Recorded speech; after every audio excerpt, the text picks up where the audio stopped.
Hello friends, I am Yogendra Agarwal and you are watching your own YouTube channel Commerce Mantra by Yogendra sir. CBSE ने term 1 term 2 दोनों का syllabus release कर दिया है, 10th और 12th। आज हम बात करने वाले हैं उसी सिलेबस की, लेकिन सिलेबस तो आप लोग देख चुके हैं। सिलेबस तो डाउनलोड करके बच्चों ने कल ही देख लिया। मैं क्या आपको बताने वाला हूँ? तो दोस्तों, मैं आपको उन चैप्टर्स की जो टर्म 1 में इंक्लूड कर लिए गए हैं, जो चैप्टर टर्म 2 में इंक्लूड कर लिए गए हैं, उनका इंपॉर्टेंस क्या है। क्या टर्म 1 में जो चैप्टर हैं वो वास्तव में एमसीक्यू बेस्ड क्वेश्चंस उस पर ज़्यादा बन सकते हैं? किस तरह के क्वेश्चंस बन सकते हैं, मैं आपको ये भी समझाने वाला हूँ। उन चैप्टर्स में बेसिकली है क्या, वो किस तरह से एक दूसरे से कनेक्ट करते हैं, मैं ये सब चीज़ें आपके साथ डिस्कस करने वाला हूँ। तो आज हम अकाउंट्स के सिलेबस की बात करने वाले हैं। दोस्तों, जब हम अकाउंट्स के सिलेबस की बात करते हैं तो सबसे पहले आज हम 11th क्लास के सिलेबस की बात करते हैं। ये जो नोटिफिकेशन में दिया हुआ है ये तो सब नॉर्मल बातें दे रखी हैं, आप पढ़ सकते हैं। बात यहाँ से शुरू होती है। दोस्तों, हमारा जो पेपर टर्म 1 में आने वाला है, आप देख सकते हैं 90 मिनट्स का पेपर होगा और ये पूरी तरह से एमसीक्यू बेस होने वाला है। इसमें 2 यूनिट आप देख सकते हैं, 2 यूनिट, यूनिट 1 और यूनिट 2। जब हम यूनिट 1 की बात करते हैं, यूनिट 2 की बात करते हैं, तो आप देखें कि ये 40 मार्क्स अपने में इंक्लूड किए हुए हैं। डिटेल अभी बताऊंगा। 40 मार्क्स इंक्लूड किए हुए हैं और 10 मार्क्स का आप देख सकते हैं प्रोजेक्ट वर्क दिया हुआ है। दोस्तों, प्रोजेक्ट वर्क तो पहले भी होता था, फिर अब नई बात क्या है, तो मैं आपकी जानकारी के लिए बता दूं। पहले 20 मार्क्स का एक ही प्रोजेक्ट वर्क हुआ करता था, जो फाइनल एग्जाम के समय नॉर्मली लिया जाता था। अभी ये 2 पार्ट में बांट दिया है।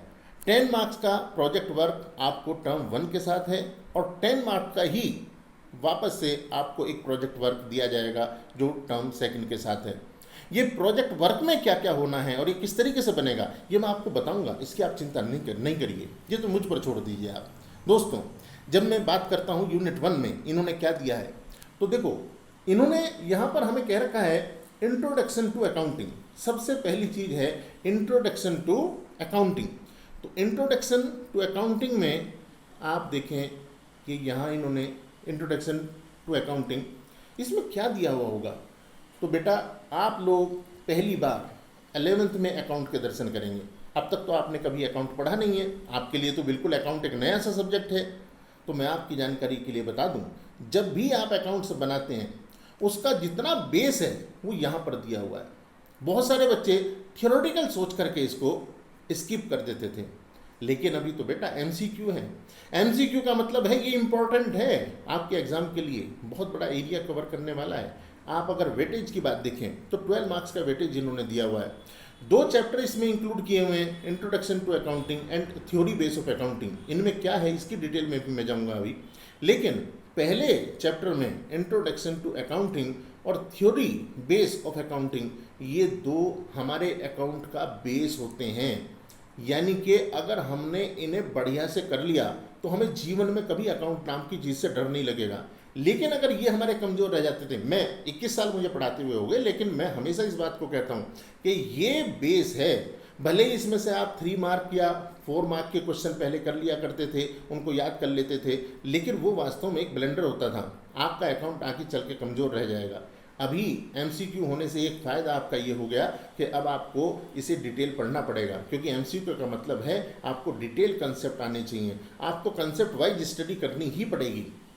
मैं आपको कराऊंगा एमसीक्यू बेस, किस तरह से एमसीक्यू क्वेश्चन सॉल्व किए जाते हैं। मैं अपने चैनल पर आपको पूरी वीडियो बना करके दूंगा इस बारे में। You don't worry about that.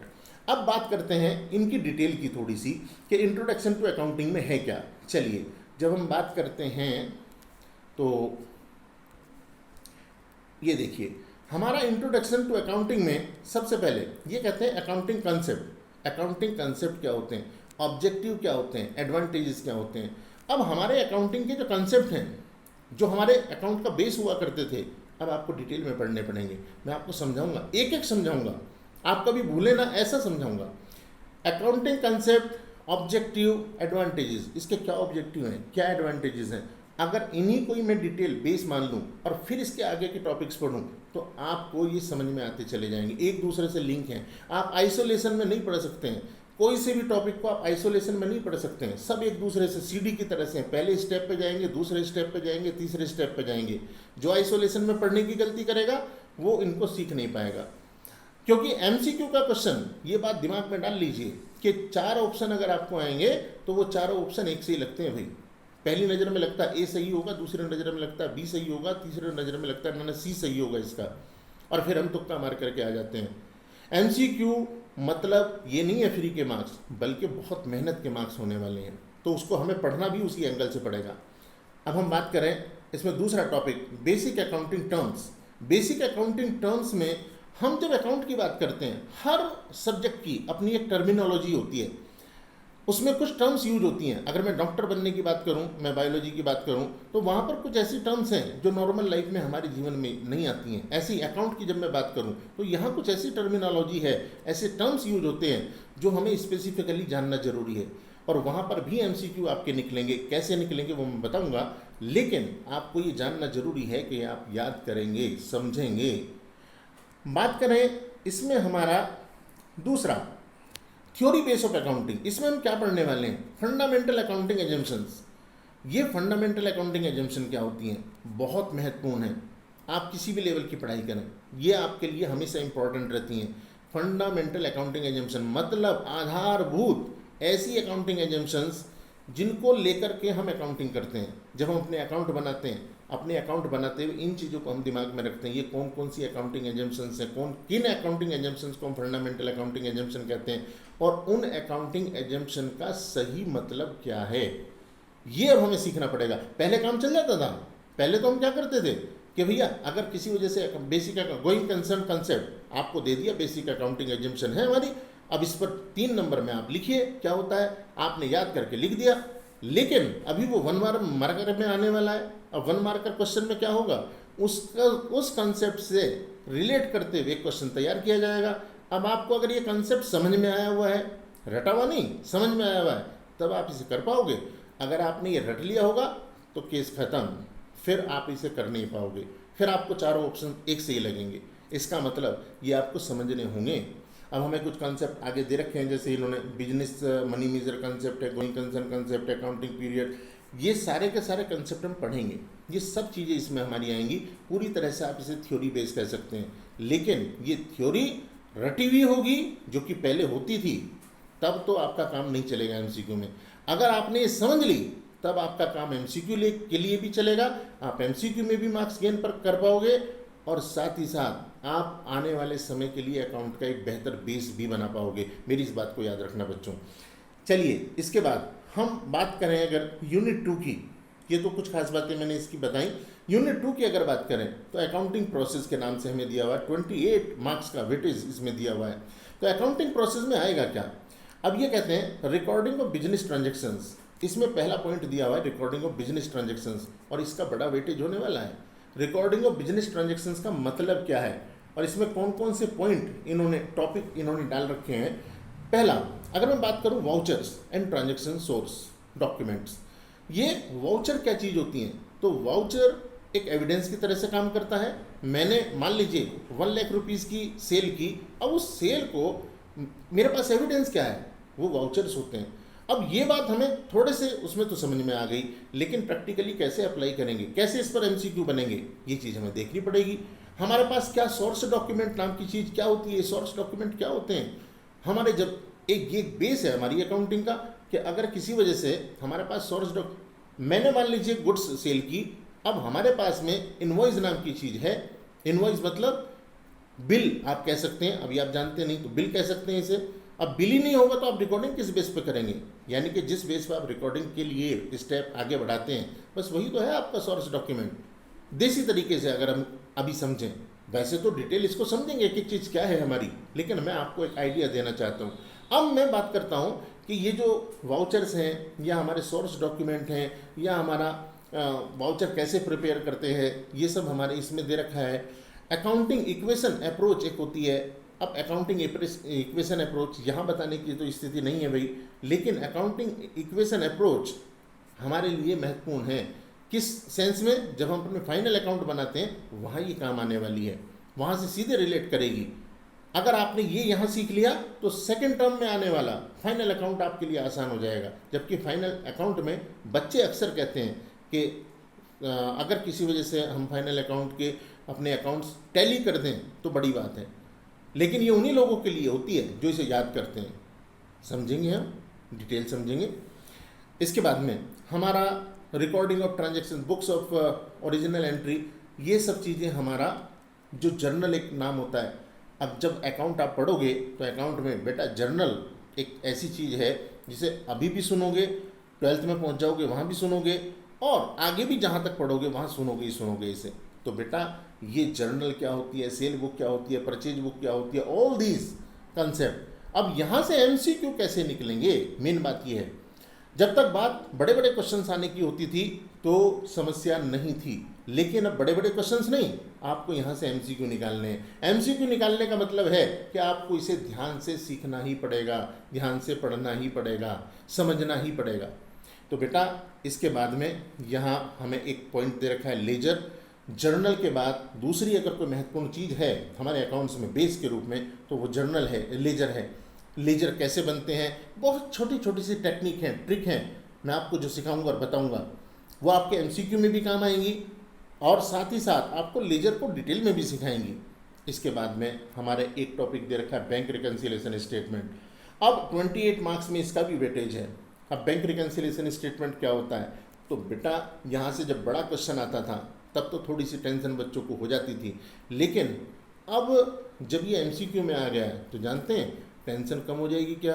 नहीं, टेंशन कम नहीं बढ़ जाएगी, क्योंकि आपको एक कोई ट्रांजैक्शन देंगे और उसका ट्रीटमेंट आपको लिखना है। बैंक से संबंधित जो ट्रांजैक्शंस होती हैं उससे संबंध करके बैंक रिकन्सिलेशन स्टेटमेंट बनता है, लेकिन ये न्यूमेरिकल टाइप है। इसका मतलब यहाँ से 1 मार्कर क्वेश्चन आने की काफ़ी संभावनाएं हैं। इसके बाद हम बात करें डेप्रीसिएशन की, तो डेप्रीसिएशन, प्रोविजंस एंड रिजर्व्स, ये एक ऐसे चैप्टर हैं, बेसिकली 2 चैप्टर हैं, इसमें से एक थ्योरी चैप्टर होता है और डेप्रीसिएशन एक बड़ा चैप्टर है। यहाँ से डेप्रीसिएशन में से हमेशा बड़े बड़े क्वेश्चंस आते हैं, बड़े बड़े क्वेश्चन सॉल्व करके हमें मार्क्स मिलते हैं, लेकिन अब हम यहाँ करने वाले हैं एमसीक्यू। एमसीक्यू में डाल दिया, अब यहाँ बच्चे परेशान होने वाले हैं, वो सोचेंगे सर अब हम कैसे करेंगे। मैं हमेशा, अभी तो एमसीक्यू में डाल दिया, लेकिन मैं तो अपने क्लासेस में हमेशा से ये कहता आया हूँ कि आप बड़े क्वेश्चन कर ही तब पाएंगे जब आप इसका बेस जान लेंगे। तो हम डेप्रीसिएशन क्या होता है, कैसे हम इसको कैलकुलेट करते हैं और छोटे छोटे से पॉइंट में किस तरह से समझते हैं, मैं आपको ये समझाऊंगा। तो डेप्रीसिएशन के साथ ही हमारा ये यहाँ पर पूरा हो जाएगा।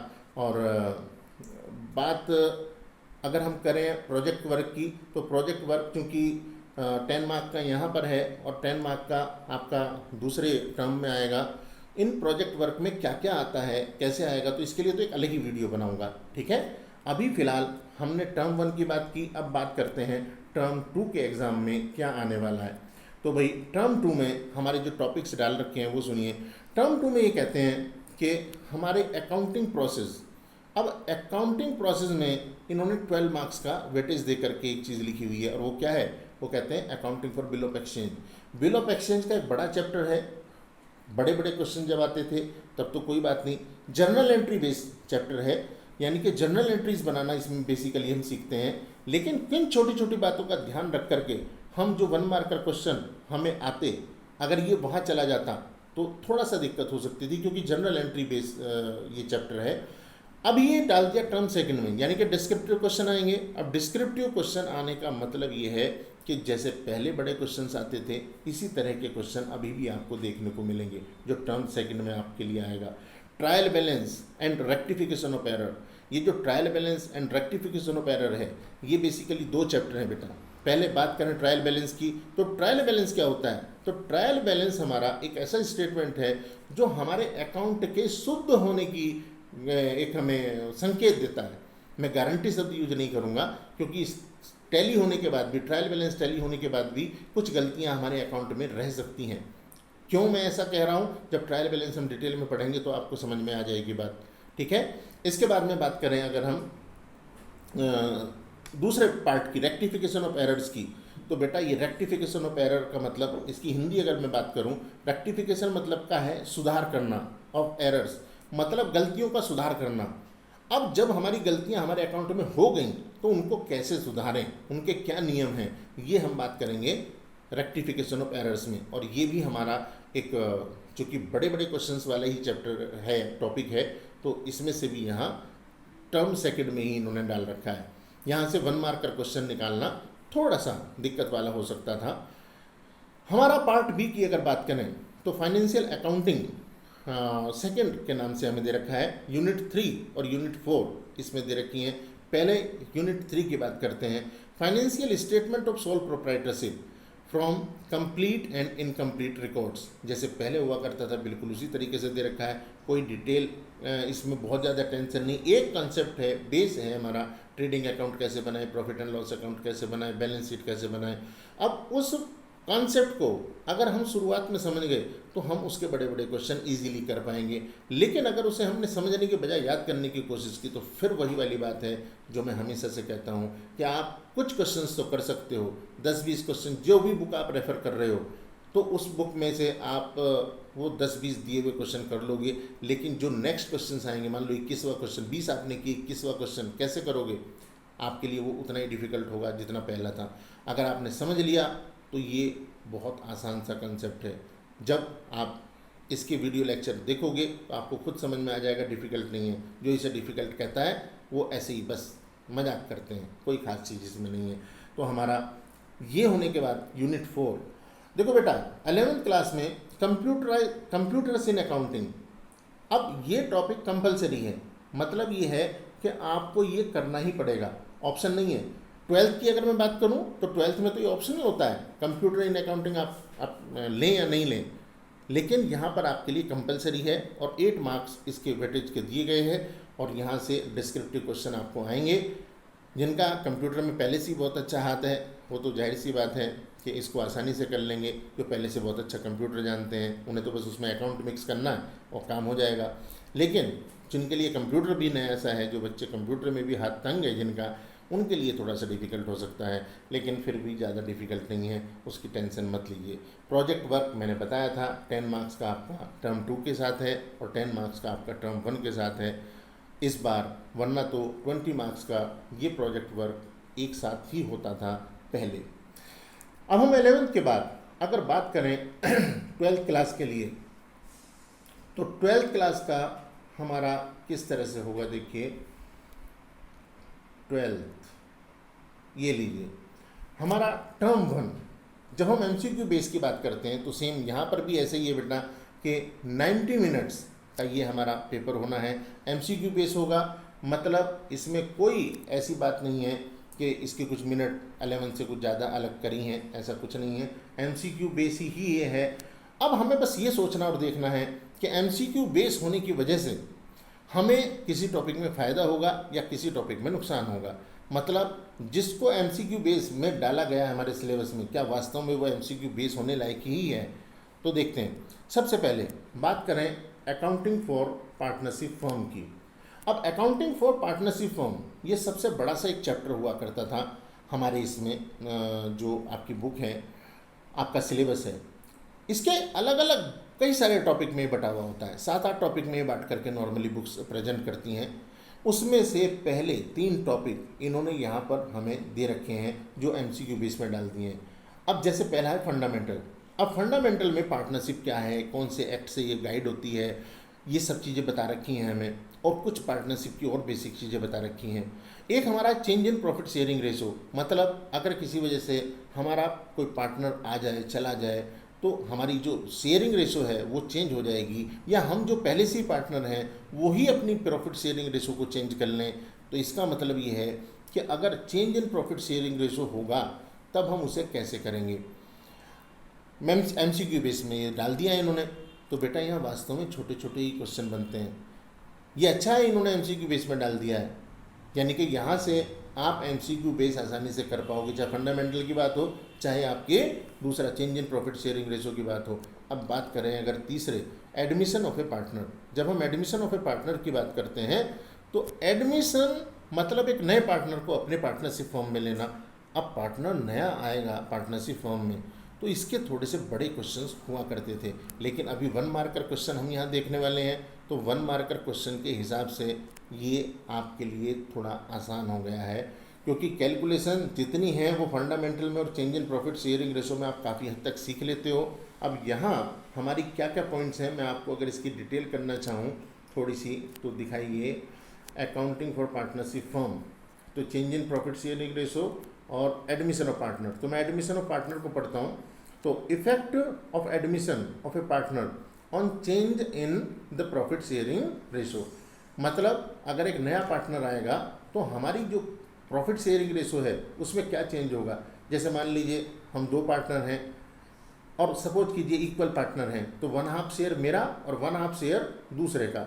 लेकिन अगर एक तीसरा पार्टनर आ जाए तो जाहिर सी बात है कि वो हमारे शेयर में से ही कुछ लेगा, इसका मतलब हमारा प्रॉफिट शेयरिंग रेशो चेंज हो जाएगा। तो बस उसी इफेक्ट की बात कर रहे हैं और उसी को एनालाइज करेंगे इस टॉपिक में, एडमिशन ऑफ पार्टनर के केस में, यहाँ पर 1 मार्कर क्वेश्चन के रूप में। एक हमारा यहाँ पर एक जो बड़ी बात और थोड़ा कैलकुलेटिव है, गुडविल का कैलकुलेशन इसमें दे दिया गया है। और गुडविल का ट्रीटमेंट क्या होगा, रिजर्व्स अगर हमारे पास हैं, एक्यूमुलेटेड प्रॉफिट्स हमारे पास हैं, उसका क्या ट्रीटमेंट होगा। तो स्टूडेंट्स, मैं एक बात ईमानदारी से आपके साथ शेयर करता हूँ, ज़्यादातर बच्चे इसको रटने की कोशिश करते हैं, लेकिन रट करके बड़े क्वेश्चंस तो कर सकते हैं, लेकिन अगर आपको इसे समझा नहीं आपने इसे, तो आप इसके MCQ में मार खा जाओगे। तो आपका MCQ आपका बेस होने वाला है आपके रिजल्ट का, जो MCQ बेस पेपर है, आपको जो फाइनल रिजल्ट बनेगा आपके बोर्ड के एग्ज़ाम का। तो अगर आप वहाँ चाहते हैं 100 on 100 आपके रहें, आपको कोशिश यहाँ 100% के लिए ही करनी पड़ेगी। चलिए इसके बाद मैं थोड़ी सी वापस बात करता हूँ वहीं जा कर के। हमारा यहाँ पर सेकंड, ये तो हो गया एडमिशन ऑफ पार्टनरशिप फर्म की बात कर ली। अब बात करते हैं अकाउंटिंग फॉर शेयर्स। हमारा 12 मार्क का वेटेज है। देखो 18 मार्क्स का वेटेज दिया हुआ था हमें फंडामेंटल्स यानी कि पार्टनरशिप फर्म के लिए 18 मार्क्स का वेटेज दिया हुआ था और 3 टॉपिक इसमें कवर किए हुए थे मुख्य रूप से। अब अकाउंटिंग फॉर शेयर्स इसमें 12 मार्क्स कवर किए हुए हैं। अब शेयर्स की जब हम बात करते हैं तो बेटा हम बात कर रहे होते हैं, इसका मतलब कंपनी की बात करते हुए, कंपनी क्या है, company act 2013, the Indian companies act 2013, इससे पहले बनती थी company the Indian companies act 1956। तो किस कंपनी एक्ट के अंतर्गत बनती हैं, कंपनी एक्ट की जो लॉ संबंधी कुछ लॉ रिलेटेड बातें हैं वो इसमें हमें देखने को मिलेंगी। कंपनी के कैसे शेयर इशू होते हैं वो चीज़ें हमें इसमें देखने को मिलेंगी। अगर मैं इसके डिटेल टॉपिक की बात आपको थोड़ा सा दिखाऊं तो अकाउंटिंग फॉर शेयर कैपिटल यानी कि अकाउंटिंग फॉर कंपनीज की बात कर रखी है इन्होंने यहाँ पर। इसमें शेयर एंड शेयर कैपिटल क्या होती है, इसकी नेचर क्या है, टाइप्स क्या है।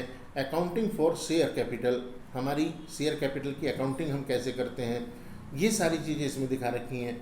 कॉन्सेप्ट ऑफ प्राइवेट कंपनी क्या होती है, पब्लिक कंपनी क्या होती है, ये सारी की सारी चीज़ें इसमें हमें दिखाई और सिखाई गई हैं, जो 1 मार्कर क्वेश्चन के हिसाब से आपको पढ़नी है। जो भी बड़े बड़े क्वेश्चन कर करके रटते थे चीज़ों को, उनको अब अपना बदलना पड़ेगा व्यवहार। मैंने न्यू एजुकेशन पॉलिसी पर जो एक वीडियो बनाई थी, अगर वो वीडियो लेक्चर आपने नहीं देखा है तो आप देखना ज़रूर उसे, क्योंकि वहाँ भी मैंने कहा है जो हमारी न्यू एजुकेशन पॉलिसी है वो तो बिल्कुल क्लियरिटी से कहती है कि बेटा रटने वाला काम ख़त्म, लॉजिक बेस आपको काम करना है। और जब लॉजिक बेस ही करना है तो by chance due to corona ऐसा वक्त आ गया है कि न्यू एजुकेशन पॉलिसी पूरी तरह से लागू होने से पहले ही आपको अब रटने वाला सिस्टम छोड़ के चीज़ें कॉन्सेप्ट वाइज करनी पड़ेंगी। चलिए अब इसके बाद में हम बात करते हैं अपने एक और टॉपिक की। इसमें ही जो बी पार्ट है इसमें 10 मार्क्स का हमें दे रखा है एनालिसिस ऑफ फाइनेंशियल स्टेटमेंट। और ये जो थर्ड पार्ट बी है ये हमारा ऑप्शनल है। किस तरह से ऑप्शनल है, यानी कि हम यहाँ या तो 10 मार्क्स का ये लिस्ट इसमें चूज़ करते हैं या हम कंप्यूटराइज्ड अकाउंटिंग इसमें चूज़ कर सकते हैं। मैंने अभी 11th में करते हुए बताया कि 12th में ये ऑप्शनल है। तो हम normally analysis of financial statement इसमें चूज़ कर लेते हैं। अब इसमें हमारा क्या क्या चीज़ें हमें मिलेंगी देखने के लिए, तो भाई एक तो अकाउंटिंग रेशो एक बहुत बेहतरीन सा चैप्टर है। रेशो का मतलब किन्हीं भी 2 रिलेटेड फैक्टर्स का आपस में संबंध इसमें बताते हैं। मान लीजिए हमने सेल किया, 1 करोड़ का सेल किया और सपोज करिए हमें उस पर प्रॉफिट हो गया है मान लीजिए 10 लाख रुपए का, तो 10 लाख रुपए हमने 1 करोड़ की सेल करके कमाए, तो प्रॉफिट में और सेल में संबंध क्या है कि हमारा 10% प्रॉफिट हमें हो गया है। अब ये जो मैंने प्रेजेंट किया मैथमेटिकली एक संबंध को, बस यही हमारा रेशो है। तो इस तरह से हम चीज़ों को, दो फैक्टर को, दो रिलेटेड फैक्टर को हम एक साथ प्रेजेंट करते हैं मैथमेटिकली, और हम इसको कह देते हैं ratio. And what is the ratio, what is ratio, what is the difference between ratio and accounting ratio, all these things we will discuss about, you don't worry about that. तो accounting ratio है हमारा, और इससे पहले financial statement of a company की हम बात कर रहे हैं। जब हम फाइनेंशियल स्टेटमेंट ऑफ कंपनी की बात करते हैं तो हम बात कर रहे होते हैं, इसका मतलब बैलेंस शीट की, हम बात कर रहे होते हैं इनकम स्टेटमेंट की, हम बात कर रहे होते हैं कैश फ्लो स्टेटमेंट की। तो हमें इसे एनालाइज भी करना सीखना है किस तरीके से।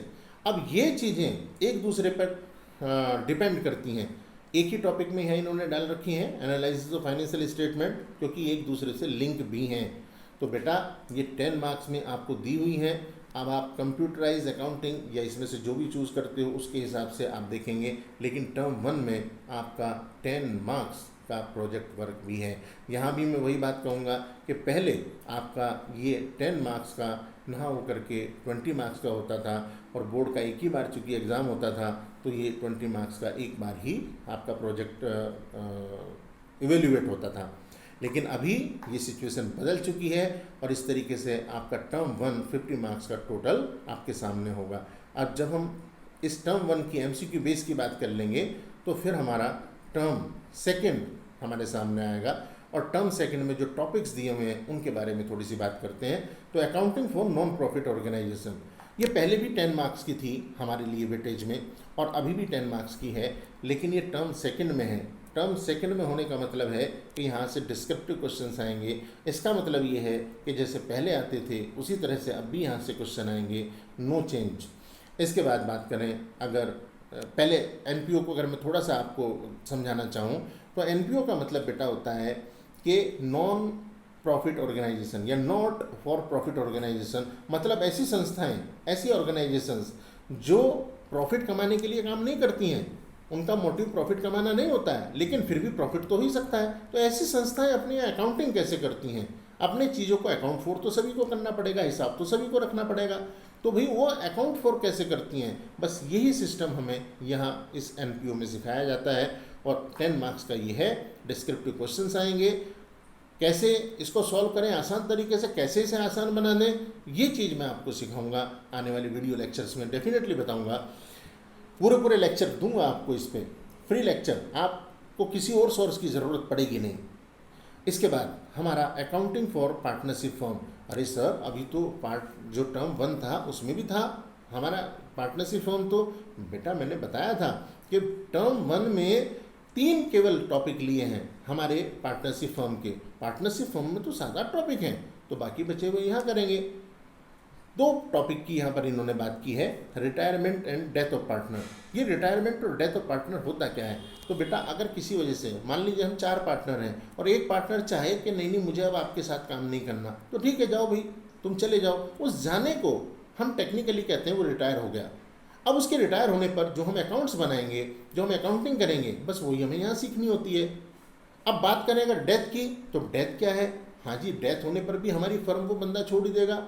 मान लीजिए ABC और X 4 बंदे हैं, अब मिस्टर X की डेथ हो गई तो जाहिर सी बात है हम 3 रह गए। अब 3 रह गए, जो एक चला गया उसके जाने पर उसका हिस्सा उसके उत्तराधिकारी को तो देना पड़ेगा, ऐसा तो है नहीं उसका मार लेंगे हम। इसका मतलब अकाउंटिंग तो पूरी करनी पड़ेगी, और बस ये जो हम अकाउंटिंग करेंगे करें कैसे, यही सीखना है हमें। सर फिर ये रिटायरमेंट में क्यों नहीं लिख दिया, रिटायरमेंट और डेथ 2 टॉपिक क्यों हैं, तो बेटा एक फ़र्क है अगर आप ध्यान से देखोगे, रिटायरमेंट अपनी मर्जी से होता है, डेथ अपनी मर्जी से नहीं है। रिटायरमेंट तो आदमी सोच समझ कर लेके लेता है कि चलो भाई 31 मार्च 31 मार्च तक हमारे अकाउंट बन जाएंगे, इसीलिए हम 1 अप्रैल से रिटायरमेंट ले लेंगे। लेकिन डेथ तो किसी भी दिन हो सकती है, हाँ जी, फिर उस दिन तक के ही हमें अकाउंट बनाने पड़ेंगे, सारे काम करने पड़ेंगे उस दिन तक के। तो एक ऐसा मान लीजिए कि अगर डेथ का केस है तो हमें 2 बार अकाउंट बनाने पड़ सकते हैं, क्योंकि हमें उस दिन तक, जिस दिन तक उसकी डेथ हुई है उस दिन तक का प्रॉफिट निकालना पड़ेगा, एसेट लायबिलिटी इवैल्यूएट करनी पड़ेंगी, बाकी काम करने पड़ेंगे। आई होप मेरी बात आपको समझ में आ गई है। इसके बाद हमारा कंपनी अकाउंट है बेटा, accounting for debentures. Accounting for debenture 8 marks का इसमें दिया हुआ है कि भाई और एक टॉपिक इससे पहले रह गया, डिसोल्यूशन ऑफ पार्टनरशिप फर्म। जब हम पार्टनरशिप फर्म को डिसॉल्व करना चाहें, मतलब अब हम कह रहे हैं कि जाओ अब हम पार्टनरशिप फर्म को ख़त्म कर रहे हैं, तो ये डिसॉल्व होकर हम अकाउंटिंग किस तरह से करते हैं। एक रियलाइजेशन अकाउंट नाम की चीज़ इसमें बनती है। हम उसको बनाते हुए किस चीज़ को ध्यान में रखें, कौन से ऐसे पॉइंट्स हैं जो रियलाइजेशन अकाउंट को बनाने में हमारी मदद करेंगे, कौन से पॉइंट्स हैं जो कैपिटल अकाउंट को हमें फाइनलाइज करने में मदद करने वाले हैं। इसके बाद बेटा हमारा कंपनी अकाउंट एक दिया हुआ है, अकाउंटिंग फॉर डिवेंचर। जैसे मैंने शेयर्स की बात की, कंपनी के केस में ऐसे ही एक महत्वपूर्ण चीज़ होती है डिवेंचर, और ये डिवेंचर्स को हम कैसे अकाउंट फॉर करते हैं, उनके इशू को, ये चीज़ यहाँ पर हमें दी हुई है और इसको हम डिटेल करेंगे। और आखिर में हमारा एनालिसिस ऑफ फाइनेंशियल स्टेटमेंट है, जिसमें फाइनेंशियल स्टेटमेंट ऑफ कंपनी यानी कि कंपनी की हम बात कर रहे हैं। इसकी डिटेल में अगर हम जाएंगे तो हम यहाँ कैश फ्लो स्टेटमेंट टॉपिक के रूप में, financial statement of a company मतलब हमारा जो फाइनेंशियल स्टेटमेंट है, मतलब बैलेंस शीट है, प्रॉफिट एंड लॉस अकाउंट है, उसकी हम बात कर रहे हैं। और कैश फ्लो स्टेटमेंट कैसे बनता है, क्या होता है, इसके बारे में यहाँ पर बात दिखाई गई है और ये 10 मार्क हमें दिए गए हैं इसके वेटेज के रूप में।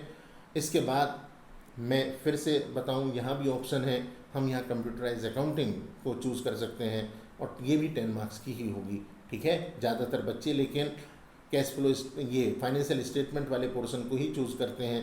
तो हम पेपर हालांकि दोनों का आता है, एक साथ ही पेपर आता है। आई होप मेरी बात आप समझ गए होगे भाई। और ये थोड़ा सा बड़ा हो गया है भाई हमारा। चलिए अभी ये आपको बात आई होप समझ में आ गई होगी। कोई दिक्कत होगी वीडियो में तो बाद में पता चलेगा, अभी तो मैं रिकॉर्ड ही कर रहा हूँ भाई। ये हमारा प्रोजेक्ट वर्क के बारे में मैं पहले ही बता चुका हूँ। अब आप लोगों को बस मैं इतना ही कहना चाहता हूँ, इसकी और डिटेल और चीज़ें मैं आपको समझाते हुए वीडियो बनाऊंगा। लेकिन अगर आप इस चैनल पर नए हैं और आपका भी मन है कि आप लोग कंसेप्ट वाइज पढ़ें, रट कर पढ़ना आपकी आदत नहीं है, तो इस चैनल को सब्सक्राइब कर लीजिए। और ये वीडियो अगर आपको पसंद आता है तो इस वीडियो को लाइक कीजिए, ज़्यादा से ज़्यादा शेयर कीजिए। Thanks for